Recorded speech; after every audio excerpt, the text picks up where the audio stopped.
Hello, Jan16, and today is Evergreen Bank 2 Layout Update 3. The updates are coming quite quick as I'm doing a lot of work. In fact, I've been on the PlayStation once, and that was last night, and I'm usually on the PlayStation all the time. I'm doing a lot of work at the moment in the engine yard, and that's what I'm going to talk about today. But first, I can confirm that the inner track is now running as well. Just move that. And that links up to here.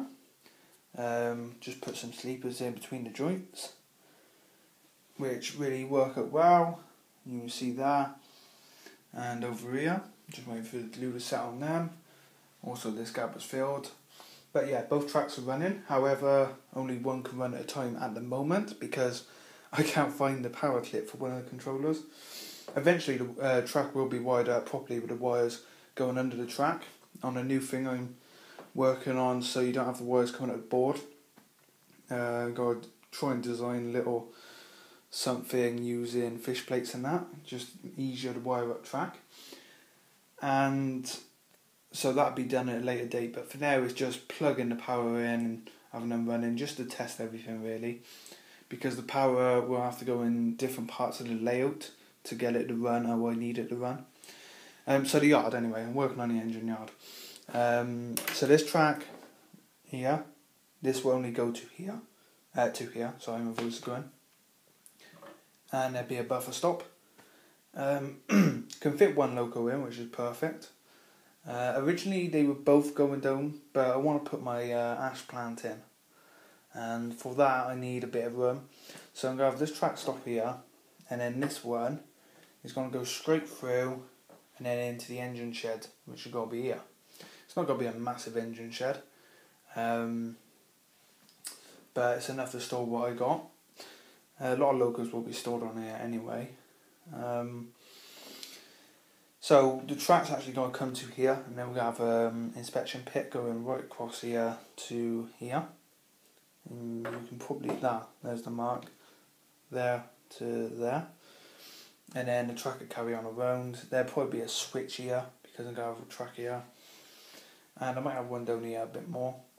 But I got to watch over the station because the station platform will come around here. Also, the gasworks will definitely be going here now. I decided on that the other day. Originally, it was going on top of the hill there. But I think it's better to have a town up there on the hill and then have the gasworks here, because this is going to be more of an industrial area anyway, because you've got the station, you have the factory buildings all across the back there, and gasworks are fitting pretty well because you've got the engine yard then, so that's a bonus. The signal box, it won't be that signal box, I'm getting a different one, but signal box will be over there. The signal box I'm getting is from like LMS region then.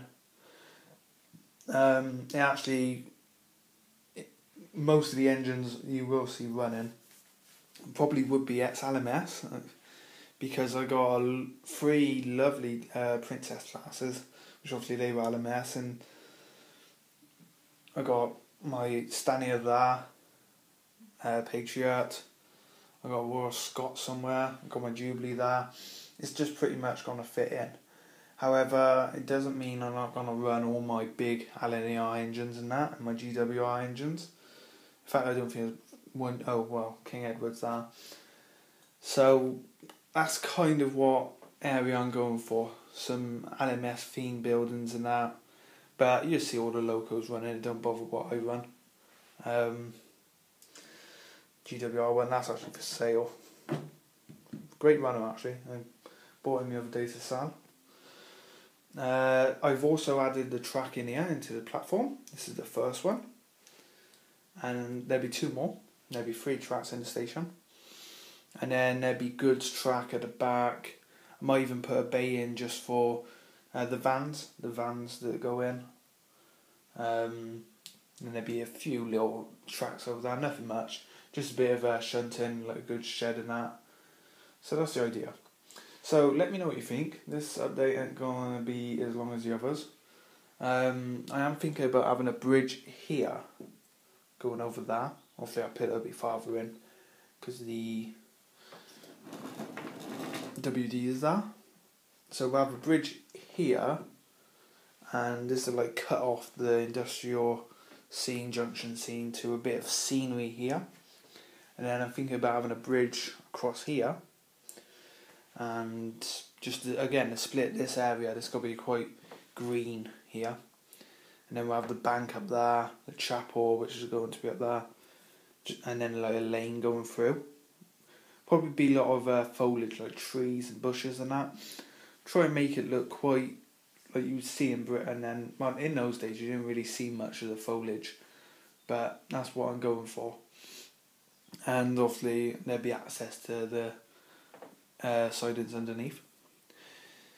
So my next step is the insulation tracks, which will be placed everywhere in this area, and they'll all be on a board here. I'm working on a design for that, and that's pretty much it. The track layer now, it is just these two in here, and I got to pick up the points next week.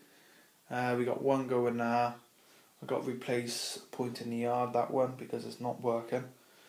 It works and it don't, and I thought I'd just replace that. So we got one more point going there, and then probably a point going off for the sidings and that, the goods yard.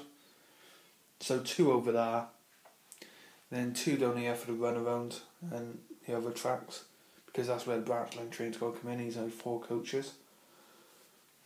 So that's it. That's pretty much it for this update. Let me know what you think. And I'm currently deciding how to do the platforms. Different system this time. So thanks for watching. I'm going to find out where the dog's barking, and bye.